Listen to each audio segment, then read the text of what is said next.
Hey everyone, thanks for joining in. This is Dustin with TechX Cyber. TechX Cyber is a cybersecurity company that helps our clients identify their cybersecurity risk and then offers solutions to reduce those risks to an acceptable level. You can check me at techxcyber.com. Also, I run CyberFinders, which is a business matching service for companies that are looking for cybersecurity help, need some help with some projects, and you want to get matched up with a company that can help you out. Create a post. Companies can browse those posts, come in and offer their services. You can match with these cybersecurity companies and then complete your project. So go to cyberfinders.com to check that out. Today I'm going to be going over Cybersecurity 101, and really this is kind of two presentations I've put together. Definitely Cybersecurity 101, but also we're going to take it into risk, discussions of risk, understanding risk, what you can do to identify your risks, as well as when you perform risk mitigation, like what does that look like? So let's go ahead and dive in here. This is Cybersecurity 101, and I think I want to talk about who is this presentation for, and honestly it's for everybody.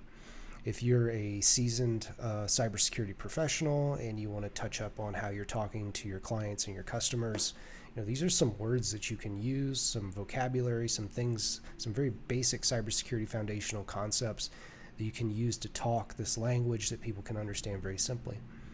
If you're in accounting, if you're in HR, if you're in anything else outside of cybersecurity, this is great for you to learn as well.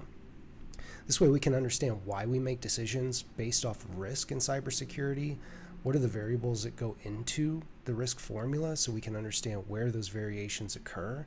And how do we think about this? How do we make smart cybersecurity decisions? So anybody can take this and run with it, use these words to speak cyber. If you're in sales, this would be great for you to know so that you can talk to your clients using these words and these techniques.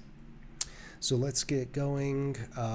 Very simply right here, risk is the multiplication of the likelihood of a negative cybersecurity event happening to you, multiplied by the impact that would have on the confidentiality, integrity, and availability of data and systems. And then ultimately, once we figure out those impacts, we can draw conclusions to the impacts of the business. So starting over here on likelihood on the left side of the formula, one of the things that's going to make likelihood more or less is the presence of vulnerabilities. So we're going to dive into this. Vulnerability is a weakness in a system, in a process, a piece of software, hardware, an appliance, anything that you have on hand. Even your employees could have vulnerabilities in them. So these are weaknesses in these assets that you have that run your technology for your company. And then on the other side of the formula for impact, I mentioned earlier confidentiality, integrity, and availability. So confidentiality being, can we keep the information secret that we want to remain secret? Integrity is, can we trust that the information that we're using, the data that we're using, has not been changed or altered? And then finally, availability is, can we get to the information, can we get to the data in the system that we need to do our job? So when we're thinking about the impacts, we need to think about the impacts from terms of the CIA first. And then after we do that, we can extrapolate from there and determine what the impacts are to the business. And then ultimately in cybersecurity, what we're trying to do here when it comes to risk is we're trying to identify what those risks are, mitigate them by implementing cybersecurity best practices, and then ultimately we're reducing the risk exposure to an acceptable level where we can say, you know what, I'm okay with this. So let's dive a little bit further and talk about these concepts. So, likelihood and impact and risk are all on a sliding scale. Certain things are going to make something more or less likely to happen to you. Same thing with the impacts. Some impacts will be greater or less. So what are some things on the likelihood side in relation to vulnerabilities that is going to make something more or less vulnerable? Same thing, vulnerabilities on a sliding scale as well. So these are the 4 items here that are going to make something more vulnerable or less vulnerable. So the first one is ease of discovery. Can a threat actor find that this vulnerability exists in your network environment or in your employees or wherever the vulnerability may be? Can we find it simply?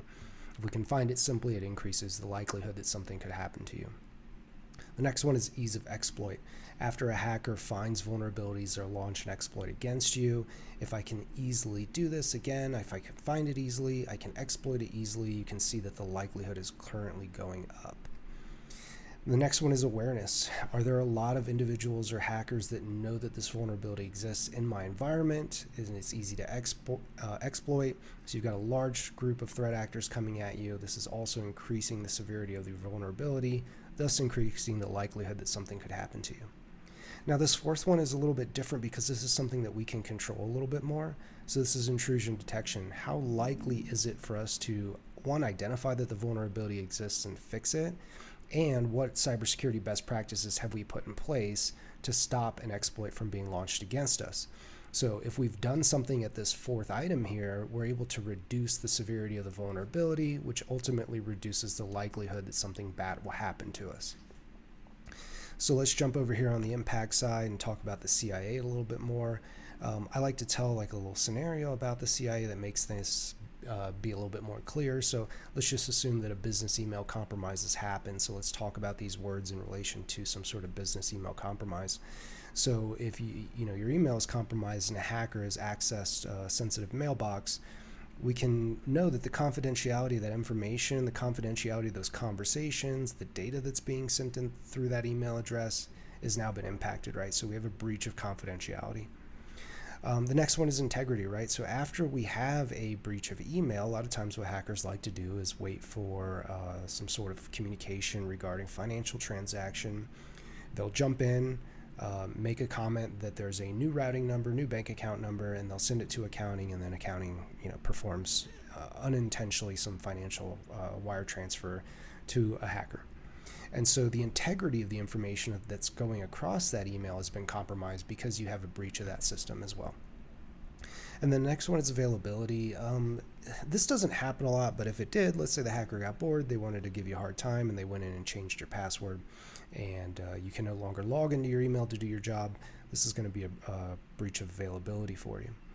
There's other things that happen with business email compromise too. If your email is down or it's been compromised and you need to spend some time doing investigation or creating a new account, the availability impacts could be there as well. And one thing that's really important to remember when we're talking about impacts, the first thing that we need to do is think about the impacts to the systems and the data. So the system confidentiality, integrity, availability, and for the data as well. And once we make that calculation, we can then extrapolate what are the impacts to the business mission, the goals, the objectives that the company is trying to accomplish because we have these breaches of confidentiality, integrity, and availability. There's some other impacts that may show up. We have to think about the CIA first, but we will also consider, we may have loss of customer trust. There may be fines and penalties which will impact us financially. And as I said earlier, there may be disruptions to the business goals, missions, and objectives. And so once we calculate risk, again, what we can do is we're in a better place to identify what our risks are, find out how we can mitigate them, how we are currently, if it's effective, or if we need to implement more cybersecurity best practices. And then once we do that, we have a reduced risk exposure, which is ultimately what we're aiming at here. I've got a little quote over here on the side that's mine. Hopefully my face isn't covering it up, but it says, utilizing technology to operate a business efficiently comes with the cost of associated technological risks. So what does that mean? So if we're using information systems, we're using cloud-based systems, third-party systems, applications to run our business efficiently, we gain some efficiencies by using this technology. But the price to pay for that is risk. There are risks associated with using online systems and platforms that we don't own, as well as the ones that we do. And so the price that we pay is risk. And if we're in a situation where we're trying to get on top of our cybersecurity, or we're in an incident and we have leadership who's making decisions about cybersecurity based off fear, what we're really trying to do is eliminate risk, which is not possible. We can only reduce it to an acceptable level. And I'm going to talk here in a little bit about the actions that we can do to identify as well as reduce. So we want to make risk-based decisions, not fear-based decisions, and we will never be able to eliminate risk. I think one thing I also want to say about this is when we're making fear-based decisions about cybersecurity, all problems that are cyber-related, we consider them the same. And that can't be true. So if we're using a risk-based approach, we can quantify and qualify where these problems fall into play, and we can prioritize them so that we can pick the ones that are most important to us first. So now that we know how to calculate risk, we know what kind of makes something more or less severe in terms of vulnerability. We know how impacts could be, again, greater or less depending on the CIA to the data and the systems. Let's talk a little bit more about understanding it. Like, what do we do with it? What does it mean to us? How do we calculate it and mitigate it, or even think about it in the first place? So I like this little heat map over here on the left. We have risk versus secure, so a very graphical and visual thing here. You can tell that we have many, if you took a dart and you threw it at this heat map and you landed on a specific color, you could call it out. You would know exactly where you fall on this chart for this heat map. But if we did the same thing with secure and we landed close to the middle and we were almost on the insecure side, we wouldn't really know where we were. We just would think that we are secure or not secure. And so some of the differences that show up here in risk versus secure is that risk is quantifiable and qualifiable. We can assign numbers and values to risk. We can know exactly where we are on this heat map. And then we can compare them against each other. If one of them is very far in the red and one of them's more in the yellow, we can know that we want to take care of the one in the red first because it obviously has a higher risk. We have this range of possibilities that happen, so many different opportunities to find out where we are on this heat map. When we think about risk, as said earlier, we consider likelihood and the impacts. Risk is also very clear, concise, and we can do actionable items based off of where we land. And this is how we make proper decisions in cybersecurity. So we want to use this heat map. We want to use this frame of reference when we're thinking about cyber. And so what does it look like on the opposite side if we don't do that? Well, if we think about it in terms of secure, whether a system is secure or data is secure, there's really a limited quantification. You either are secure or you're not. There's not very many other opportunities there.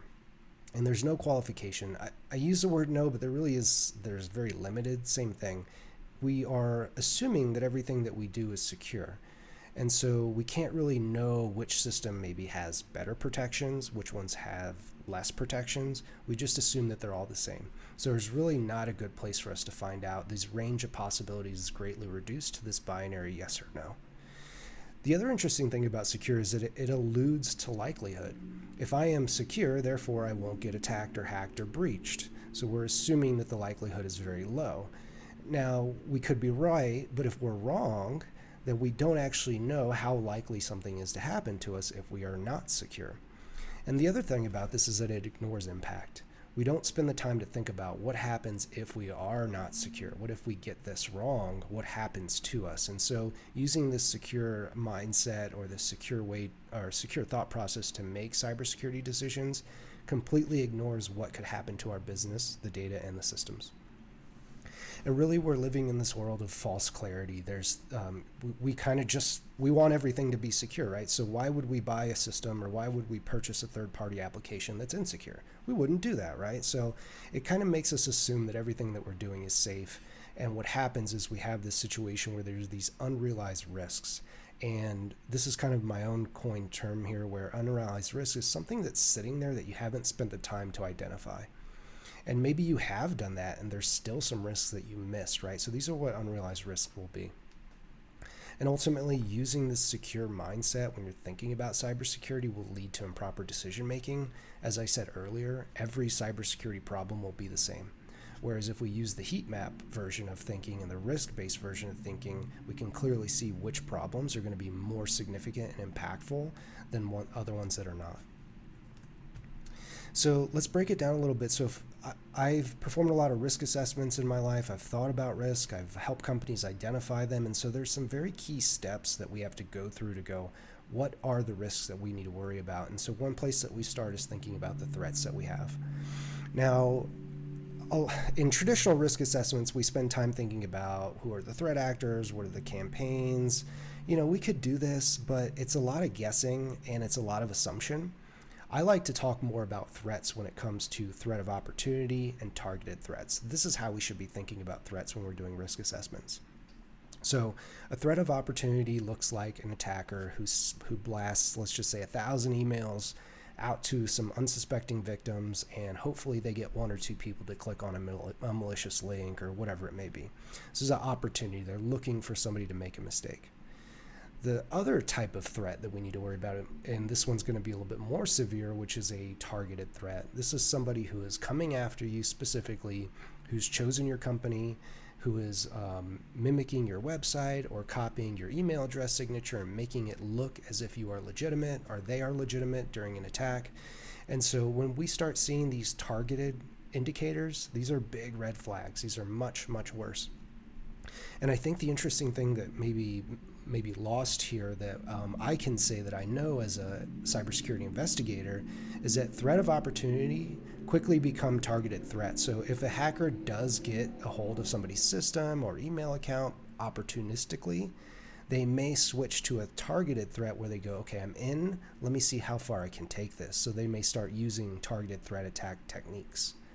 There are some industry-specific threats that we need to think about. If you're like in energy, there's going to be a little bit more maybe nation-state sponsored attacks. If you're in insurance, right, there may be more financial-based attacks. So depending on the industry that you're in, there may be some specific threats that may be more elevated towards you or less elevated. So once we have an understanding of the threats, one thing we want to do after that is build an inventory of our systems. We need to know what are the applications, what are the third-party applications, what are the servers, what are the resources that we're using to run our business, right? And so once we know what those systems are, the second half of that is understanding what is the type of data that I have in that system, where is it stored, and how much do I have? And when I say type of data, what I mean by is we have to give it a category.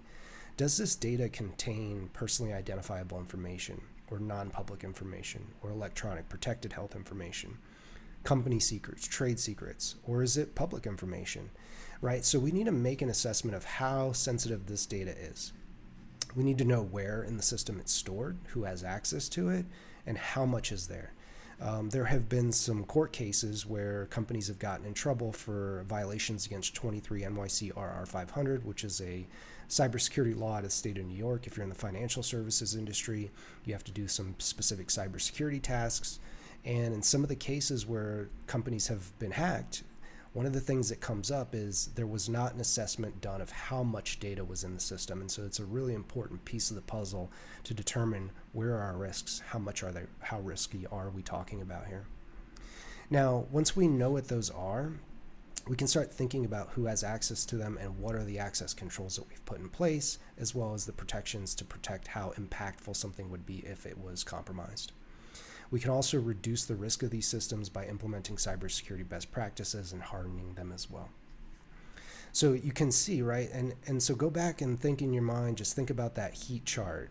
Even not thinking about anything else, if we just thought about the systems, how sensitive the data was, how much is there, we could probably already categorize the systems that are in your business that are most important to you and ones that are less important to you.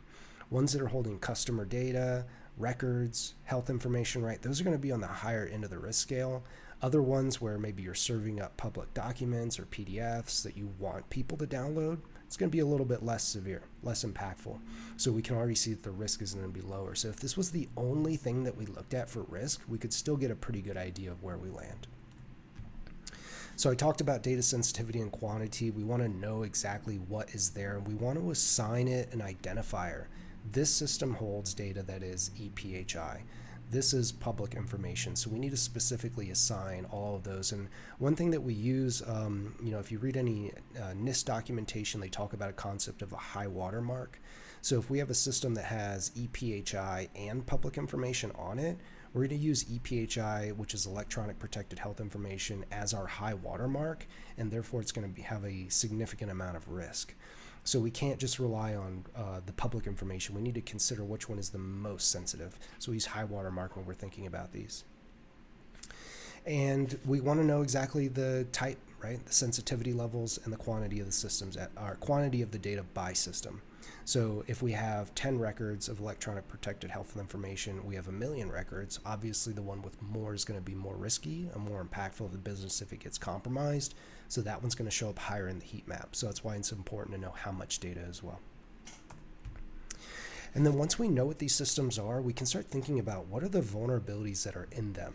If they're third-party systems, some of those vulnerabilities may be a little bit out of our control, but one thing we can do is perform a third-party vendor assessment. We can ask a company, have you performed cybersecurity best practices? What are they? And we can make an educated guess or decision if we want to continue to work with that company based on their responses of what sort of vulnerabilities may or may not be there. And also thinking about what are the mitigation efforts that have been put in place. So have we done some auditing Have we implemented cybersecurity best practices? Is there a process for remediation when vulnerabilities are identified? Is this a continuous process that's followed, or is it something that's done once a year? The other interesting thing about vulnerabilities here, and these are a little bit more like software and hardware related, I guess that kind of blends together, but when we think about vulnerabilities, there are a set that are known and there's a set that's unknown. So when there's known, there is a vulnerability database that gets maintained by some nonprofit cybersecurity agencies that we can go to, look at the type of software we're using, and check and see if there's any vulnerabilities. So these are known. The other type are the ones that hackers keep in their back pocket. So if I find a vulnerability as an attacker and I don't tell the whole world about it, we call this a 0 day. And if I've developed an exploit, even better, because as a hacker, nobody else knows about it. I can use it, I can find it, nobody is patching or protecting against these vulnerabilities, and then I can go attack it. So the unknown ones are going to be a little bit more severe, right? And when we talked about vulnerabilities, we talked about it being on a sliding scale. So unknown 0 days, way more severe. If those exploits are easy to launch, way more severe, thus increasing our likelihood, thus increasing our risk. So we want to also think about what we have done. Remember that last bullet point in the vulnerability list. How easy is it for us to stop the exploit or stop the vulnerability from being detected? We can do things like implementing cybersecurity best practices, continuous monitoring, having controls and protections in place that will alert when something bad is happening. And then also, are we prepared to respond? If something goes wrong, let's say we've done everything right and something goes wrong, have we implemented an incident response plan? Have we tested that incident response plan? Does everybody know what they need to do? Are we prepared to respond? Other protections look like recursive cybersecurity. This is, again, another coined term by myself here. This is something that we do continuously. If we're going to do vulnerability scanning, how often are we doing it? Is this a practice that we're in a mode of continuous operations with, or is it a one and done assessment that we do once a year and we just kind of wait and let the vulnerabilities build up? And then this last bullet here is defense in depth. This is a military tactical term where we have multiple layers of defense to protect ourselves. So I'll just throw this example, right? We've been using business email compromise as an example. If we're using strong passwords that are complex, that require certain lengths, that are not reused in places, this is our first line of defense. If we've implemented multi-factor authentication, if that password gets compromised, we have a next line of defense that'll stop the attacker from being able to get in. Have we trained our employees with cybersecurity awareness training and taught them best practices of what to do if they get phishing emails? So we can implement these multiple layers of defense to protect ourselves so that if one of them fails, we have a backup. Or we can stop the hacker at a particular phase in the attack scenario, and we can prevent them from moving forward and ultimately ending the attack. So we want to have these multiple layers of defense in place. Otherwise, we're working with single points of failure, which we don't want to do. And then once we've done all that, we need to think about what would happen if this was compromised. If the data on a system with 1 million EPHI records is compromised, how does that impact the confidentiality? It's going to have significant impacts, very, very high. If we have integrity impacts or availability impacts, we need to rank these and determine what those are going to be. We need to consider what those disruptions to the business might be, if there's any functions or goals that we cannot continue with because all our information systems are down. We need to think about how that would impact the company.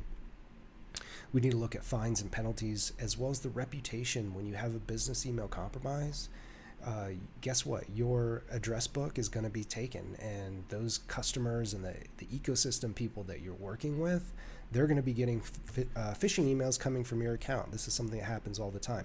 So your reputation may be damaged, and you may have impacts to customers. So let's say you have business email compromise, address book gets stolen, malicious emails are sent from your legitimate account where there is trust between you and another company. That trust is broken. That company opens up something malicious because they think it's from you, and now they're compromised. So your reputation is going to be damaged here. So we need to think about what those impacts may be. And then finally, one thing that I think is important to mention here is that cyber liability insurance claims may occur, and having cyber liability insurance is great. But one thing about cyber liability insurance is it does nothing to restore the CIA of your systems. It only is a shift in financial responsibility. It does not bring the confidentiality of your data back. It does not restore the integrity of the information that you expect it to be, and it does not get your information systems back up and running after a breach. So cyber liability insurance is great. Everybody should have it, but we should also use a little bit of caution in thinking about how helpful it is to us. So those are the things that we need to calculate risk. If we were going to do a risk assessment, that's a very high level assessment of what we would be looking at. So if we are using risk as a term that we're starting from, our mental point of origin of how we're making cybersecurity decisions, what does that look like? We call this risk discernment. We can make discernment is the ability to judge well.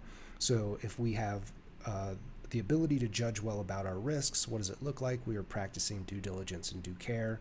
We know what the likelihood is. We know what the impacts are. We have an implemented cybersecurity program that's integrated into the business and tracking its capabilities and its success. We have an understanding of where our systems are, what the sensitive data is on the systems, how much, and where on the system that it's stored. We have a prioritization of the systems based off of risk. We have a prioritization of the efforts that we're going to implement based off of risk. And we've got a budget and resources implemented to go ahead and take care of these things and reduce our risk exposure. So what does the opposite of this look like? Well, if you're not practicing due diligence and due care, you're using uninformed risk management. There may be unrealized risks because you're probably thinking from a secure or not secure standpoint. You probably don't have a cybersecurity program. I like to call this the head in the sand method to cybersecurity, where you just pretend like nothing's happening. And really, we just have this unclear insight. We can't make smart decisions. We're making guesses.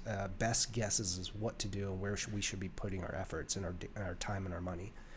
And then finally, we're using fear-based decision making. I talked about what that's looking like. And something that I see here is we have this reactive budgeting. We haven't thought about how we're going to pay for things. So if we haven't implemented this, we're using uninformed risk management, we have a breach, now we're paying for services, cybersecurity investigative services, maybe we have to pay out to customers that have been impacted, and so like there's a lack of thought and preparation to how we're going to pay for these things, so we have this reactive budgeting. And then the next thing I see is overstretched resources. You have, without a cybersecurity program and without an informed risk management process, typically what happens is executives and CEOs will assign these tasks to internal employees that really just are not meant to do this. And no fault to the employee, but a lot of times management is trying to save time or money and they don't want to hire somebody. And next thing you know, you've got somebody trying to manage this that's just not capable. It's distracting them from their job. And this is very common. I've seen this over and over and over again. So if we're making risk discernment, we're not going to make these mistakes. So once we know what our risks are, we got to decide, what do we do about this? How do we know which ones are most important? So let's talk a little bit more to make risk a little bit more clear about how we can make smart decisions. So I like this diagram here. This is from NIST Special Publication 800-139, which is Managing Information Risk.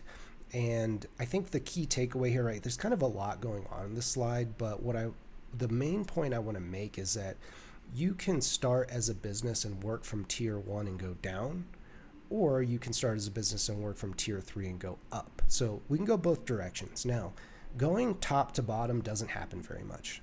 And the reason why that doesn't happen very much is that this chart would apply to a company that's just getting started. And they were thinking about, okay, what's our organization look like? What are our business processes? And what are the information systems that we're going to implement to make sure that we're successful? That thought process doesn't really happen when it comes to businesses forming. You know, they're trying to think about, how are we going to make money? How are we going to pay our employees? Who are our customers? There's some other things that are really important. So I feel like this one kind of gets pushed down when it comes to thinking about how are we going to manage our cybersecurity. And it's not the end of the world because we can start from number 3 and work our way up. So when we do a risk assessment, we start in number 3. So we collect that information system list. We think about how much data and the sensitivity and the quantity and all that, and we make those assessments, and then we can work our way up. So it's not the end of the world, but I'd say 99% of the time we're starting in tier 3.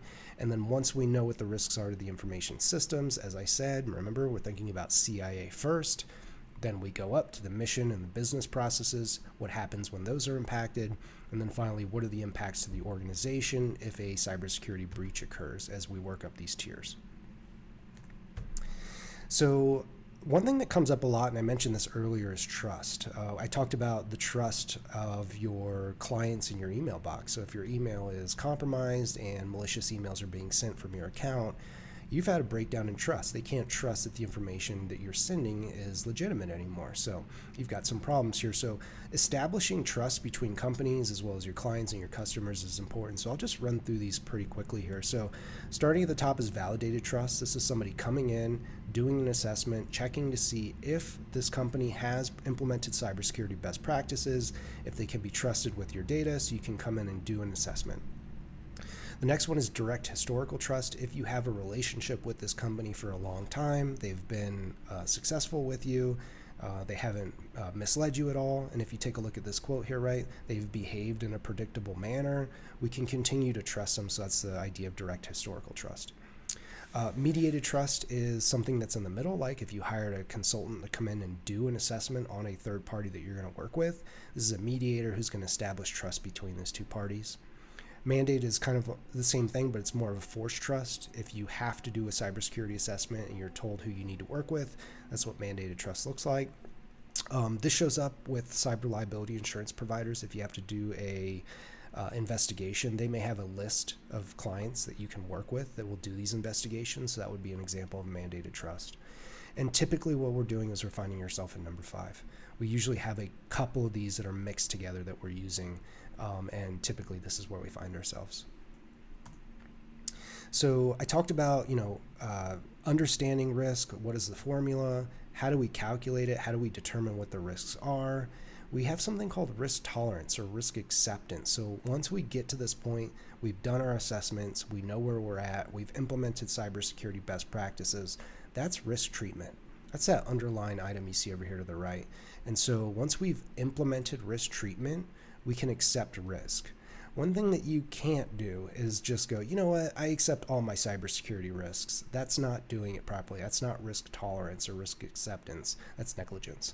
So we need to do something to reduce risk to an acceptable level we feel comfortable with, where we can give it a thumbs up and go, I'm okay with this.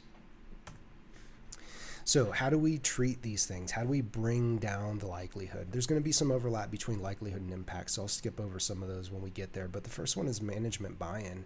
We need to have management on board who's allocated resources and build a company culture of cybersecurity that's practicing due diligence and due care. We have to do vulnerability scanning. We have to determine where these vulnerabilities are in software and hardware, people and processes. We need to do an assessment of where our weaknesses are. We have to implement cybersecurity best practices. We can follow something called a framework, which is basically a guide to cybersecurity, and you can get some help from outside vendors. We want to document all of this. We need to write down how the company is going to protect themselves, and we need to know what are the policies and procedures as they pertain to cybersecurity best practices that we're going to implement for the company, and have them documented in a central location. We're going to practice defense in depth. We've got multiple layers of cybersecurity. We're not relying on a single point of failure that if it goes wrong, we find ourselves in trouble. And then we're practicing recursive cybersecurity as well. This is a continuous process. It's something that we're always doing, that we're checking in at frequent intervals every so often to make sure that we're staying on top of maybe identifying vulnerabilities or implementing new cybersecurity best practices that maybe need to be implemented. So same thing over here with impacts. We've got management buy-in. Won't talk about that one because I just discussed it. Cyber liability insurance. We can reduce the impact of the financial impact by transferring it to a third party by getting insurance. Remember that cyber liability insurance does nothing to restore the CIA of your data and systems. We could have an incident response plan. We want to be prepared. We want to know what the roles and responsibilities are and make sure that we're adequately able to respond when an incident happens. Again, we're practicing defense in depth. This will reduce the impact. Encryption. This is a big one for protecting confidentiality. If we're encrypting data in transit, at rest, or end-to-end, we have protections on information. If it is stolen or compromised, it's in an encrypted state and unaccessible. If you go look at a lot of the laws about doing investigations or reporting guidelines, a lot of them talk about if the data is encrypted that's been stolen, you don't have to report. So encryption is very important. Data backups, this is for availability as well as integrity as well. If you do find yourself in a ransomware breach, pulling a data backup and replacing everything, these are going to make sure that you reduce those impacts that may have happened if you didn't have this. And then being compliant. If we're not compliant with laws and regulations, again, we talked about those impacts at the beginning of the presentation that may be coming up, and we want to reduce the severity of those impacts. So that is my presentation on risk. So we understand how to identify or understand risk, right? What is the formula? Likelihood times impact. What are the items and the variables that go into calculating or identifying what our risks are? What can we do to reduce our risk exposure? And then how do we accept it to an acceptable level? So thanks for listening in. If you have any questions, feel free to shoot me an email. I'm Dustin at TechXCyber, and happy to chat with you if you have anything you'd like to ask me. Thank you.